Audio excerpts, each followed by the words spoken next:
Travel Squad podcast. We're four friends that grew up together in the same small town. We followed each other to San Diego, and now we adventure the world together. One passport stamp at a time. We're here to share our travel stories and inspire you to go on your own adventures. Even if it starts with your own backyard. I'm Jamal. Brittany, Kim, And I'm Zaina. and we're the Travel Squad podcast. So grab your tickets. Your passport. And don't forget your travel insurance. And prepare for takeoff.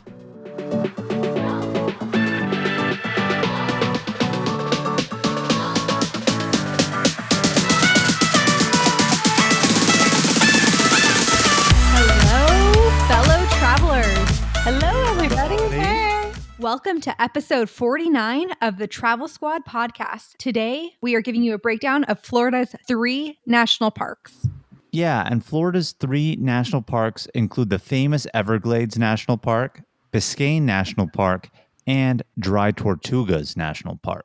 The Everglades and Biscayne are both in the Miami area, so they're super close to a major Florida destination. And Dry Tortugas is a little bit more difficult to get to. Not impossible, it's just a little bit further south in the Florida Keys. I love Miami. I talk about it all the time. I want to live there one day. I've actually never been to any of these parks, so I'm super excited to hear all about them. In fact, the last time I was in Miami back in November, I was trying to get to Everglades National Park, but there's something up with you can get an Uber there, but you can't get it back. We didn't have a rental car, so it didn't end up working out, unfortunately, but I'm super excited to hear about it right now, which is why our very first park we're going to talk about by my request is Everglades. Kim, buckle up because you're about to experience Everglades. Yeah, I can't wait. Everglades National Park lives up to the swampy, crocodile-filled landscape that Florida is known for. And it's actually the 3rd largest park in the contiguous United States. And it is super, super easy to get to from Miami. It's only about an hour west of Miami and only about an hour and a half southwest of Fort Lauderdale. So super accessible. It's so crazy how close it is to Miami, given the fact what Brittany just said, 3rd largest park in the contiguous United States. Interestingly enough, it is actually the largest tropical wilderness in the United States. And on top of that, it's the largest wilderness of any kind that's east of the Mississippi. So any place wild that you could think of, nothing is bigger in terms of sheer wilderness than Everglades east of the Mississippi. So I know that I messed up by not coordinating properly to be able to get to see this national park. But while I was there, I learned something. So a squad tip for everyone that's visiting Miami. There are tourist kiosks and tourist little offices around Miami that sell day trips to the Everglades. So it comes with your ride there and back and your ticket in. Check it out. That's a great tip, Kim. So going to the Everglades, we all know how Florida's weather is. It's super hot, super humid. You can go to the Everglades during any season, except for I wouldn't recommend going during hurricane season. That's the one time of year I would say probably hold off and not go to the Everglades. So I just really quickly want to tell a story about Florida and the humidity because I remember years ago, I was living in Beirut, Lebanon, which is right on the Mediterranean. And it was a terrible summer in terms of weather. And what I mean by that, it was 104 degrees, 105 degrees every single day with 80 to 90 percentile humidity. It was hot. And I had a friend who lived there who was from Florida. And I showed up at her house one day in tears because it was so hot and I was soaking wet from the humidity. And I just burst into tears saying, "This is miserable." And she said, "Yeah, this is bad, but it's worse in Florida." And she just put this terrible idea of Florida in my head. But now when I went to Everglades, it was in January and it was not as bad as I was expecting. Well, that's because you went in January, but not to discourage anybody. Point being, I'm sure you understood Florida is humid, but that shouldn't detract you from wanting to go to Everglades. And just so you are aware, most of Everglades isn't even really on land. There's very few portions of the park that is actual land. Most of it is swamp or sawgrass that's coming out in the wetland area. So only a little bit of the location can you actually get to an area to park and do stuff around. And otherwise you have to be on a boat. In fact, most of it is on the water. And so for the longest time, the national park system was not charging an entrance fee into this national park. But I would say within the last year or two, they've actually made it mandatory that you have to pay $30 to go into the national park now. And the $30 is valid for a 7-day permit to enter. So if you have your own boat and you are going to be doing it yourself, you need to have an entrance fee to the national park. Otherwise, if you're going to do some of the activities where you get on a boat but you don't have it, you don't have to pay that fee, because the fee that you pay to do your guided tours, which we'll talk about, include that entrance to the national park. Question for you. We usually get the national park pass. Is that included in it? Yes, you can use that national park pass to enter this national park. So as Jamal said, most of the park is on the swamp. And so I thought, what way to better go to this national park and experience it than on an airboat? I've always seen like So cool. nature videos with the airboats in it. And I was like, I want to ride one of those. So that's what I did. I booked us an airboat tour. Why don't you tell us about it, Jamal? I mean, this was just straight pure exhilarating to do. I loved it so much. I mean, whenever you see Florida, or even for that matter, the bayous of Louisiana, which is another swampland area, what do they have? They have the airboats, and they're the big giant boats that are super flat, and they can't even have their propellers in the water because it's so swampy. So it has the big giant fan that gives you the propulsion and the push, and it just glides on the water, and it's so awesome. You see all the amazing scenery, the wind in your hair. I love it. But to go back to what you were saying, Zaina, when you were mentioning the National Park Pass, and does that count for the entrance fee? If you actually book a guided tour with most of the companies down there, if you show them your National Park Pass, you get a discount, because again, like I said earlier, they do charge you an entrance fee within that ticket. So if you show it to them, then they charge you less for it. So that's one thing to keep in mind. Yeah, so the company that we used, and I really love them, so I'll recommend them, was called Everglades Safari Park. And it's open every single day between like 9 and 6 p.m. And if you buy your tickets online, you can save like $3 per ticket. And then if you show them your National Park Pass, you can also save an additional $3 per ticket. And the ticket itself is only like $28 for the ride. So you can save a lot of money by booking online and already having your National Park Pass. Yeah, and this company was really cool too, because beyond just the airboat ride, they do have a wildlife nature show that they have at the end of it. They're going to go over the differences between crocodiles and alligators, because Everglades National Park has both. And another unique fact about Everglades, it's the only place in the world where crocodiles and alligators live together. No other place will you find that. Everywhere else is either just crocodiles or just alligators. Florida, here at Everglades, is both. So another unique thing, and they go over the differences between them, and you really do learn a lot. And the airboat is good for all ages. And it's also good if you're prone to motion sickness, because you don't get motion sick on this boat. At least I didn't. And I'm very prone to motion sickness. Jamal's mom, she went on this trip with us too. It was a family trip. We just did like a little side day before we left out of like Fort Lauderdale area on a cruise. And Jamal's mom, she was almost 70 at this point. She had a hoot of a time on the airboat. You couldn't wipe the smile off of her face. She was so excited. She had so much fun. Like, it really is exhilarating, like Jamal said. And they will give you earplugs because it is going to be loud. And then squad tip is wear your hair up or like in a ponytail or something, because I wore my hair down, and let me tell you, your hair is going to be blowing everywhere, and you want to pay attention to what you're seeing, because you're going to see a lot of crocs out there.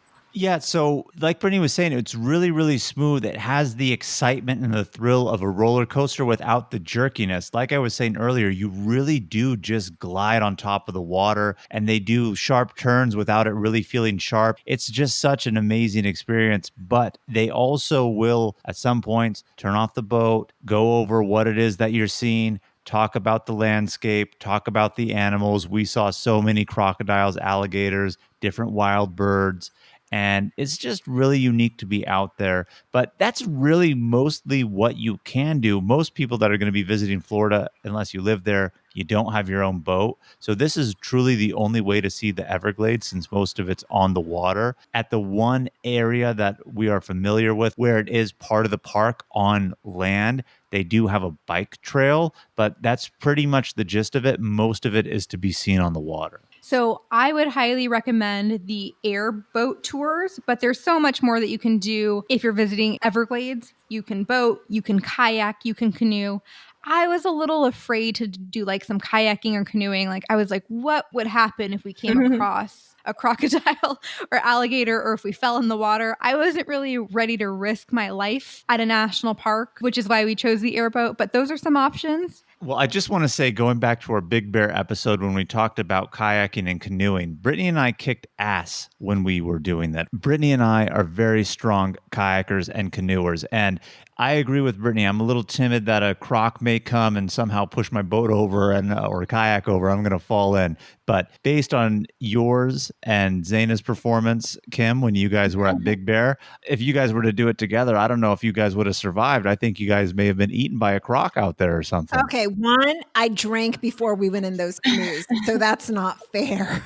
And the wind. Do you remember the riptide in the air? It was No, so I really windy. don't. I think that's an excuse. Whatever. We also had the weight of Emma, Kim's beautiful dog, in 7-pound dog. She's 12. So, you know how Yellowstone and Grand Tetons are known for bear attacks and bison attacks, and you hear about them in the news? Is croc attacks or alligator attacks a common thing you hear about in the news about the Everglades? You know, I haven't really heard anything about that. I only know the stereotype that the Everglades is a good place to go to dump a body because the crocs are going to eat it. But in terms of attack, I've heard that from stereotypes, and I used to watch the show Dexter. He did that all the time, guys. I promise you, I'm not a closet serial killer going to the Everglades. But I have not heard of that. I'm sure people have and been stupid, but I'm sure more people are attacked by bears than alligators and crocs in Everglades. So some other things you can do in the park are bike. They have lots of biking trails, bird watching, bird viewing. People are into that. I haven't got into that, but if that's your thing, go do it there. Lots of wild birds out there. You can also camp. Again, I probably wouldn't camp in this park because I'm afraid of the crocodiles. What if I have to pee in the middle of the night and a croc comes up on me? and snatches you. Get you right in the booty. Snatches. But if you're spending like a week in Florida, there's no reason why you can't do Everglades, Biscayne, and Dry Tortugas National Parks all in the same trip. And that actually leads us into our next national park, Biscayne National Park. Biscayne. So Brittany and I are the only ones who have been to Biscayne because all the times that Kim's going to Miami, she's being a bougie little bee and living it up and not enjoying nature in the national parks like she should because she doesn't have the squad to motivate her on that one. But Zaina, you haven't been either because we only did Everglades as the family when we went on the cruise. So Brittany and I went on a specific vacation to finish up the 2 remaining national parks that we had. And Biscayne's about an hour and a half drive south of Miami. So really close to the Everglades region. And another unique thing about it, it's pretty much all out in the water. So very few spots that you can get to on land. And Biscayne is really to preserve the coral reef structure, the manatees that they have in the area, and the beautiful Florida waters that they have along the coast. Yes, Biscayne protects a rare combination of aquamarine waters, so beautiful, beautiful crystal clear waters, emerald islands, and fish bejeweled coral reefs. So when Jamal and I went, we actually went snorkeling at Biscayne because, like Jamal said, most of the park is water. 95% of it is truly water. Interesting. And how was the snorkeling? The snorkeling was good. My only complaint about the snorkeling, like we saw lots of fish, but there were a lot of tiny baby jellyfish that would just give you like these little zingers. And They you were were like, what is stinging you? that? Yeah. And then we're like, oh my God, like, are we going to get hurt? And no, they're harmless little things. They just zing you. Yeah, I mean, there was a lot of them in the water, so you're not going to be zinged by them all the time. They're pretty much harmless. But Brittany said it so much more eloquently than I describing Biscayne. She put it better into words. But unless you have your own boat, you do, again, have to use a company, take you out on a boat to do some snorkeling, which is exactly what we did. And what company did we use, Brittany? We used the Biscayne National Park Institute to go on these adventures. And they have more than just snorkeling. They have paddleboarding, boating. They have lots of different activities you can do to fit you and your family's needs. Yeah, and before you go out, since it is a national park, these are private companies that work within the national park to provide these tours. But before each tour, they do have a park ranger that comes out. They will talk to you about Biscayne, give you a little bit about the history, what it's there to preserve, tell you about the park. So you do get the experience of learning while you were there, and then you have the fun out on the water. But what I was really, really excited about is as we were leaving the portion of the park that is on land to get out to the coral reef area, obviously they have to go slow as they go out. And our guide was telling us if we're lucky, we'll see the manatees because this is where they have the sea manatees. They're really, really endangered. Unfortunately, we didn't get to see them. But if you go, you may be very lucky to see them. They're going to be along the shore. But when you get out in the water, that's where the coral reefs are going to be. And it was so amazing. And the water is so shallow, too. I think he said the average depth was about 15, 20 feet. Yeah, it wasn't very deep. But one thing I want to let you guys know, I've never been diving, like scuba diving, but this is actually a really, really popular and good place to go scuba diving because of all of the coral reefs in the area. And there is actually some diving trails that explore like old shipwrecks, which if I was a diver, I would definitely be interested in doing. Find that gold. That's really cool. Yeah, there's like 6 shipwrecks in the area because That's it's so shallow. fun. Oh Oh So my gosh. people would boat in not realizing how shallow it is, and then they would crash their ship and then cause a shipwreck. So now there's 6 of them that you can explore by diving, which is a cool fact. That's cool. And I know the water in Florida is warm. Was the water when you were snorkeling out here warm too? Oh, yeah, absolutely. Nice. It's typical Florida water temperature, 75 degrees. It was really, really nice. Yeah, just like going to the beach in Miami. Sign me up. And I don't know if we mentioned cost, but because Jamal said most of the park is in the water, this park is free. So, like, if you were going to the parts on land, it's free to go to. But of course, if you're going to do an excursion like paddleboarding, snorkeling, camping, or anything like that, you do have to pay a fee or for your reservation. And what I saw, the prices ranged to be about $59 to like $150 per person. And again, depending on how long you wanted your snorkel adventure to be or whatever it is that you wanted to do. So this is different than Everglades, where in the past, Everglades was free if you had your boat to take out. Can't do that anymore. Biscayne, if you still have your own boat or are going to be renting one yourself, you don't need to do one of the tours and you can get out there on the water for free. I have a question. Maybe you know this, maybe you don't. But like the boats that are shipwrecked, are these like pirates, like from a specific era? I don't know the answer to that, but it wouldn't surprise me. You know, you're close to the Bahamas, you're close to the Caribbean. If we're to believe Pirates of the Caribbean, maybe they are, maybe they aren't. Who knows? Ah. Oh, that's so exciting. So like Jamal and I said, we did Biscayne on the same trip as we did Dry Tortugas National Park on, which is the next national park we're going to talk about. And only Jamal and I have been to Dry Tortugas as well. So what's it like there? Well, so first off, Dry Tortugas is one of the most remote national parks that there is. So you really have to do more than a hop, skip, and a jump to get there. You got to put in the work. First, it's down south in the Florida Keys. And the only way that you can get to it is 1, by either having your own boat and sailing out there, 2, taking a seaplane, or 3, using one company in particular that leaves out of Key West and takes you on a day trip to Dry Tortugas. And which one did you guys do? Well, we did not take the seaplane adventure and we do not have our own boat. I don't have my captain's license, unfortunately. Not yet.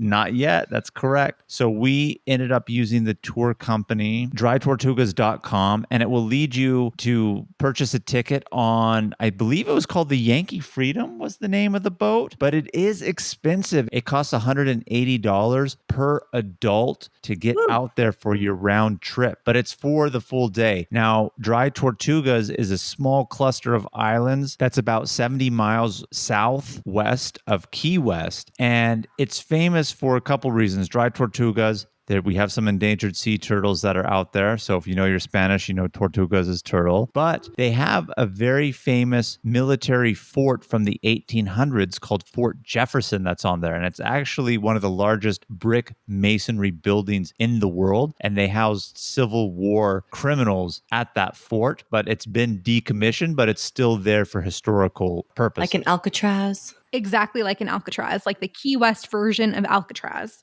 So, like Jamal was saying, Dry Tortugas National Park is about 70 miles off the shore of the Key West. It does have like 7 small islands that it includes. And it also has amazing coral reefs. So, it's a good place to go snorkeling. Like Jamal said, the fee to ride the boat, the Yankee Freedom, is pretty expensive. It's $180, but it's an all-day adventure. You wake up, you go to the docking station like first thing in the morning. I want to say like 7:38. They provide breakfast for you. They provide lunch. And then they actually do a tour of the Fort Jefferson if you'd like to partake in that. If you don't, you can go swimming, you can go snorkeling. But at the same time, even though they do include a lot, there is a lot you still have to like plan and bring. So you have to bring your own towel, your own bathing suit, sunscreen, all of the things that you would need to stay safe like while you're at the beach.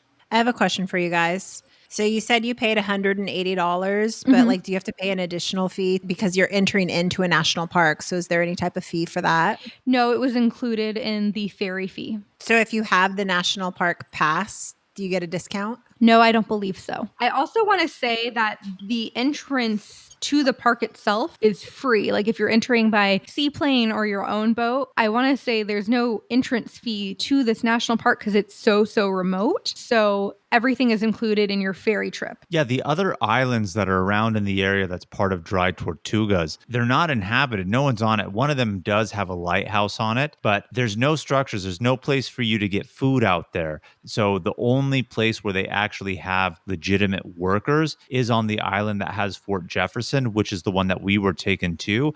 And those people is just maybe like one ranger to provide a tour and the person working in the gift shop. And if you're going to be going, because it is so remote, they don't take credit cards out there because they have no way to connect it to any sort of electronic system. They don't have it set up via satellite. So it is all cash out there if you want to buy something in the gift shop. But truly, other than the food that's provided to you by the tour for your breakfast and lunch, if you want anything else, you got to bring it because there's nothing being sold to you on the island.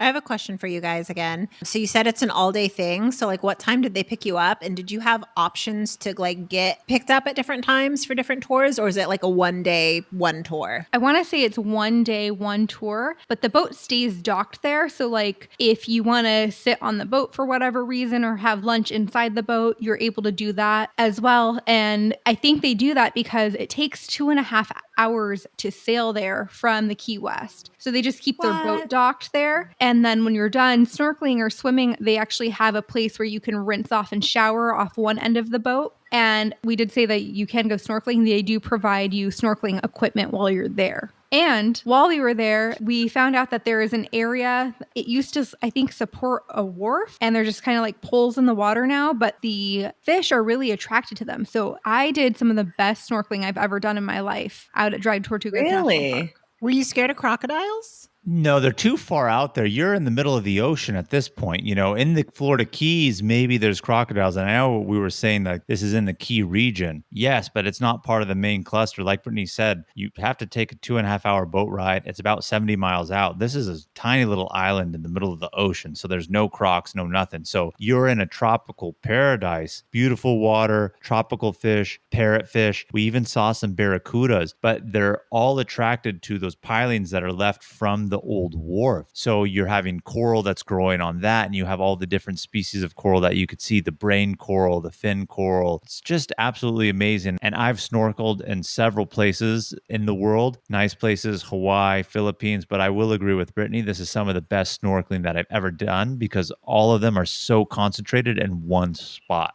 Okay, I have 2 questions for you guys. How long, not counting the boat ride, were you there? I would say probably 5 hours. It was 5 hours, Okay. about that. So about 2 hours boat, 5 hours, about 2 hours boat. Yes.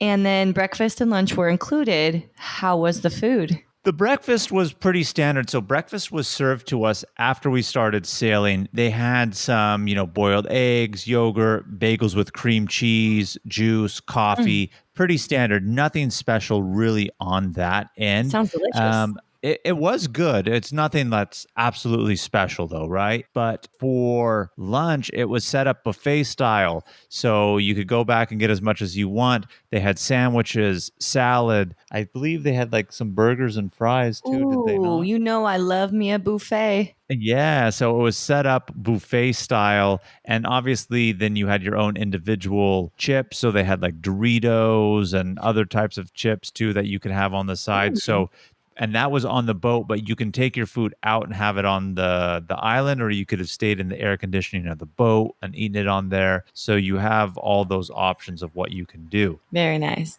And what was the alcohol selection like? There was no courtesy alcohol selection. You had to purchase it, but that's But it was actually a great available for question. purchase? It was available for purchase. There were other snacks available for purchase too, like if on the way back while we were sailing home, because they don't provide dinner. They had popcorn, they had chips, they had candy bars, they had a whole snack bar. Nice. So, Jamal, Mr. Historian, why don't you give us a little bit of a background on Fort Jefferson? Well, like I said, as I was introing into Dry Tortugas, Fort Jefferson is an old military fortress. It is the largest brick masonry structure in the Western Hemisphere, encompassing about 16 million bricks. So, like I said, could you imagine how far it is off the Florida Keys, 70 miles?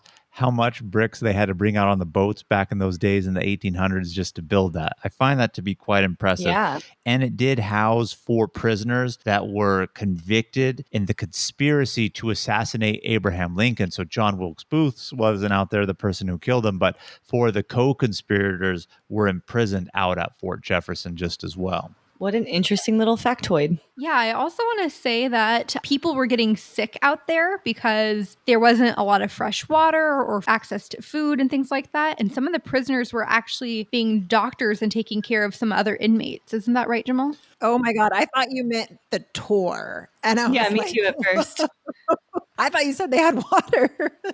No, she's talking about prisoners. They ended up getting sick because of lack of fresh water access that is out there. And I forgot the full story of it, but Brittany is correct. And lack of true plumbing systems, too. Toss it in the ocean. Yeah, so it was a combination of all of the above: lack of water, unsanitary conditions. So a lot of the prisoners were getting sick. And I think it was just really an understaffed fort because of its remoteness. So a lot of the prisoners had to take care of themselves. But you can see some interesting structures that are left standing within the fort itself. They have one spot where you can see where the old kitchen used to be for the prison. And you can see lots of other stuff that make it quite unique. But other than the fort itself, if you are going to go out there, realistically, the only thing there is to do is the water activities, which is going to be to snorkel. So if that's not your thing and you could really care less about history, this tour may not be the most ideal for you because, like I said, there's not a lot to do on the island itself. Sounds fascinating to me.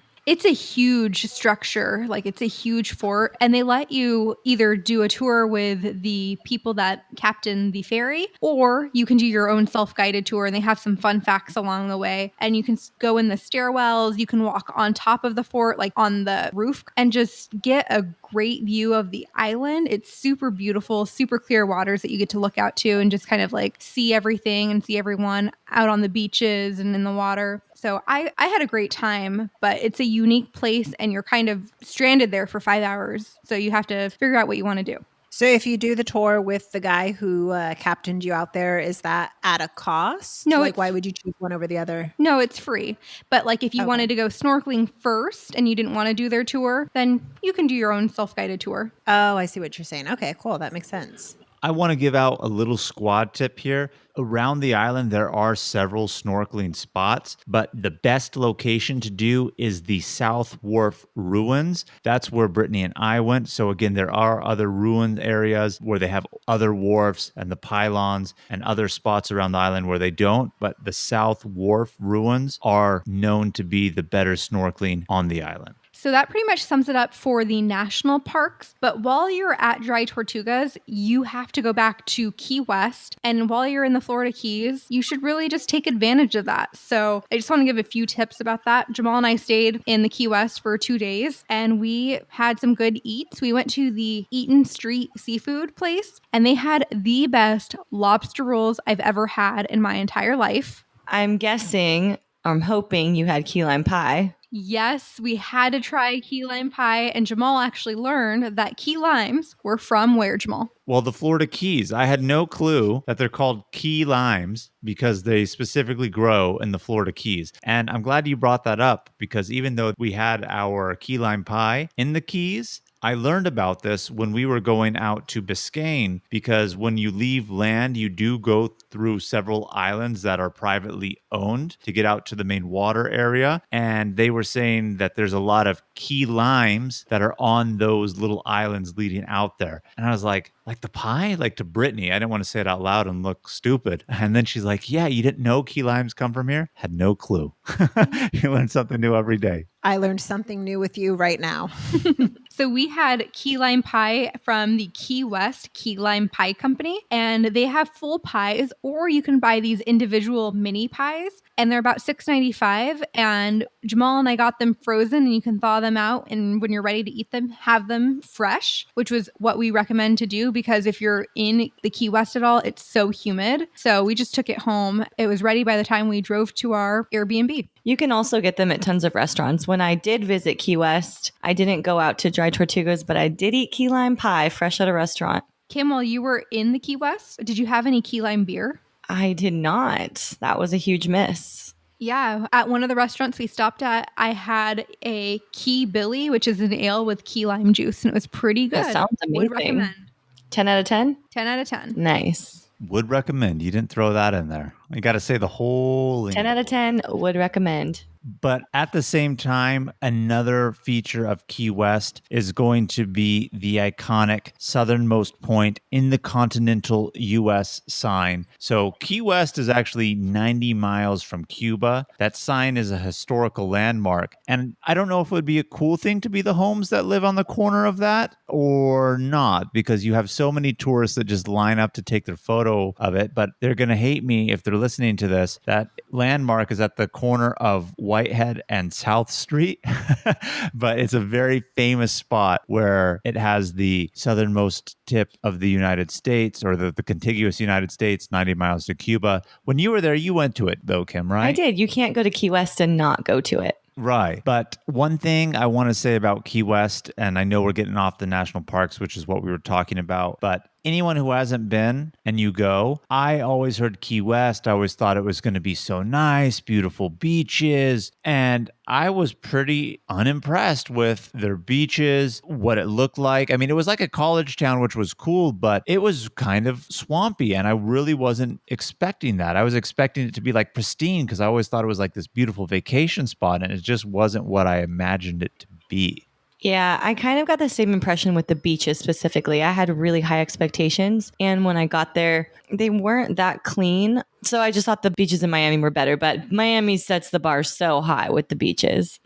Anything else in Key West that you guys did? No, I think that pretty much sums it up. I just want to say that, if you take a week to go to Florida, you can do all 3 national parks in 1 week and knock them all off your list. Yeah, and again, even if you don't want to make the adventure to Dry Tortugas, because it is expensive, it is very, very remote, I would say if you're in Florida, specifically Miami, at the very least, do Everglades. It is so, so fun. I mean, I enjoyed all 3 of them, but as you guys know, we are national park enthusiasts. It's on our bucket list to hit them all. But Everglades was just something else and something really special that I really enjoyed.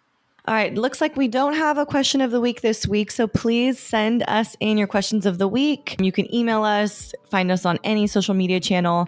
Thank you guys so much for listening to us this week. We hope you liked the episode. Like I said, keep the adventures going with us. Follow us on Instagram at Travel Squad Podcast. Tag us in your pics and let us know where you're going. You can also find us on YouTube, Facebook, and we have a private Facebook group now, Travel Squad Mob.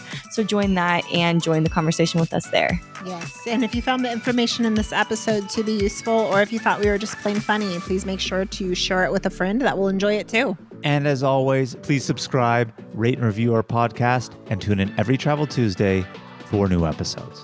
Make sure to pack your bag and grab your passport and stay tuned for next week's episode. Bye, everybody. Bye. Bye.